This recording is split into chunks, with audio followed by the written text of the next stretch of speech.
Everybody loves some hot, fiery comments once in a while, right? We have ourselves a few of these today. And we're making two videos to start off this December 29th. Firstly, about this Cam Atkinson thing in the Columbus Blue Jackets, and secondly, about the St. Louis Blues and Vladimir Tarasenko. But today's topics have a similar theme. We're going over a few comments made by some of these NHL players that are really feisty, really spicy, and that garner a whole bunch of discussion that we can have about these contexts. So when it comes to these NHL players, you don't normally see them go out into the media and end up spitting some insults or spitting some very hard-hitting words. I'm sure you'll find some hard-hitting words in the NHL if you mic up some of the players and record what they're saying to each other. But to the media, to the fans, all that stuff, it usually is pretty civil, especially in this really, verbally conservative sport that is hockey. And I say conservative not as a political party, but conservative as in, hockey players are very kind of stuck in the same formula that they have been in the past, with no real diversification or pushing forward when it comes to what they talk about. It's always the same, pucks in deep, play well defensively, shots on net, all that stuff. It's very basic what we hear with the NHL players in the media. But this Cam Atkinson interview, oh boy, it's far from basic, this one over here.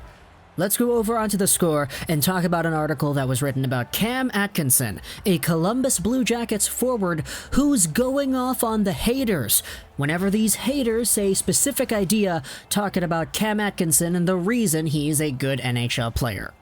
Now, Cam Atkinson is 31 years old. He's from Greenwich, Connecticut, and he has been a Columbus Blue Jacket since 2008. His career highlight was in the year 2018-19, where in 80 games played, he had 41 goals and 28 assists for 69 total points. In the postseason that year, he had 8 points in 10 games played. Amazing stuff. It was a point per game in the playoffs. He was over here with the Columbus Blue Jackets' first ever playoff victory. And, it was against a Tampa Bay Lightning squad that was absolutely walked in that series that year. And for the most part, Cam Atkinson, at a time where he was producing pretty consistently in the NHL, was and currently is, I would say, a very capable producer in this league. Now, the most recent season saw him dip in production, 26 points, 44 games, but in the playoffs he had 8 points in 8 games against the Toronto Maple Leafs and the Tampa Bay Lightning, so that is great to see indeed. But it was that career year in 2019 which saw him get 40 goals that we're talking about here. Because Cam Atkinson spoke about how he doesn't like that people are saying that the reason he declined in goals is because Artemi Panarin left. It definitely lights a fire under my blank, Atkinson told The Athletic's Aaron Portzline. The season before with Panarin, I had 41 goals, and so right away in 2019-20, people are saying he's nothing without Panarin.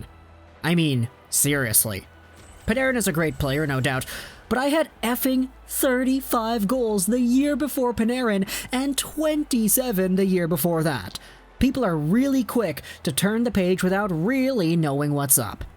And blank like that really fuels my fire.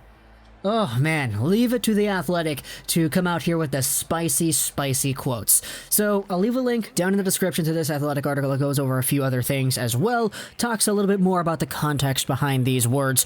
But again, it's The Athletic, so it's paid for material, so I'll leave a link in the description if you have The Athletic to go ahead and check that out, as well as to the Score article too, because this one is a freebie. But this article over here on The Score does indeed highlight some of Cam Atkinson's previous performances before he even did play with Artemi Panarin, who is one of the best players in the league and undisputably one of the top wingers in the entire NHL as well. If you go over Cam Atkinson's previous career path, this guy has been a consistent 20-goal scorer for the past, 7 seasons. I mean, taking away the last season, 7 seasons. So 6 seasons, actually. 21 goals in 2014, 22 in 2015, 27 in 2016, 35 goals in 2017, 24 in 2018, and then 41 in 2019. Yeah, Cam Atkinson is indeed a very good NHL player, and he's been like that for years. So even though he did drop off to 12 goals in 44 games, If we do the math on that, because my mental calculations are kind of painting this picture here, let's do 12 divided by 44 multiplied by 82. That's a 22-goal pace. He still was on pace for 22 goals, which would have been just another normal season for Cam Atkinson had the year gone all the way and concluded normally. He also would have had about 50-something points, because he was at 26 total points in 44 games. Not to mention the fact that he was a point per game in the playoffs, too. It certainly isn't really fair, in my opinion, to say that, oh, he went from 41 goals in 80 games to 12 and 44. He was carried by Panarin. But I will say, playing with Artemi Panarin is better than not playing with Artemi Panarin. I'll say that first and foremost because it should at the very least be noted, and at least Cam Atkinson notes it himself, that yes, Panarin is a very good player, but to say that he is nothing without Panarin is, in my opinion at least, absolute dog water. So for those out there going out and saying, yeah, you know, Cam Atkinson, oh, he's washed, he was carried by Panarin, etc., he was a point per game in the playoffs without Panarin. What do you want? Sure, if you take a look at the 2018-19 season and you say, okay, Cam Atkinson, take a look at this. This is the Dauber Sports frozen pool tool for fantasy hockey. Cam Atkinson spent the entire year playing with Panarin, Pierre-Luc Dubois, Brandon Dubinsky, mostly Artemi Panarin. Wenberg was in there, Dzingel was in there, and Duchesne was in there too.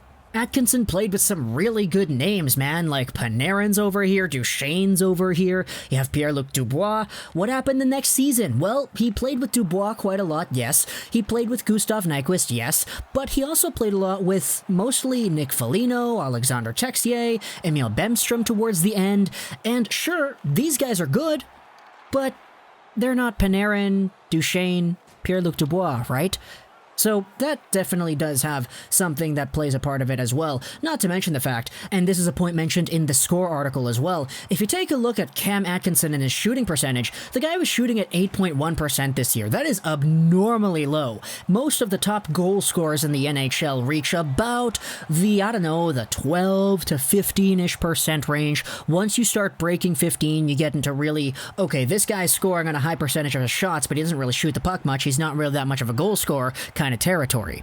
The only real outlier was, like, I think Steven Stamkos or whatever, when he had like 40 plus goals on 16% shooting percentage or whatever, which was absolute nuts. But for Cam Atkinson, man, 8%? Yeah, that's not great. And that's unsustainable too. For a guy who has been quite a renounced goal scorer like Atkinson, I would be more than expecting him to actually rebound from this next year and start scoring some more goals again with a higher shooting percentage than 8. And so yes, even though last year he was playing with some, probably, in general terms I guess, superior players than the ones he was playing with in 2019-20, there certainly isn't really an argument, in my opinion, that says that, oh, he was carried by these other guys, he's washed now, and Atkinson is saying it himself, man, it lights a fire under his blank, and he had effing 35 goals the year before Panarin. And how the comments like that, the blank like that, it really fuels his fire. So, thank you to Cam Atkinson for giving us a very interesting topic here, going off on the haters and roasting them with facts and logic. Oh my gosh, I can't believe I just used that meme here, but really, it kind of is a really good argument. Yeah, he still was a good goal scorer before, so, you know, it's not really all too bad to see him go down in a year where he was at an 8% shooting percentage, and yeah, so the way we're titling this video, how he roasts the haters, yeah, it's kind of an homage to how he says all these comments light a fire underneath him because, you know, roasting, all that stuff. Yeah, shut up. I thought it was cool. Talk to me in the comments what you think about Cam Atkinson, the Blue Jackets, this whole situation. Do you think Cam Atkinson bounces back? Do you think he comes over here in 2020, 2021, playing against, I don't know, Detroit, Chicago, Dallas, and all these other teams all year, and he actually scores more than, what, 12 goals in 44 games? Yeah, I probably would say so. Day to night to morning. So why don't you say so too? Talk to me in the comments if you think that as well. I hope you enjoyed this edition of ROASTS 99. And bye.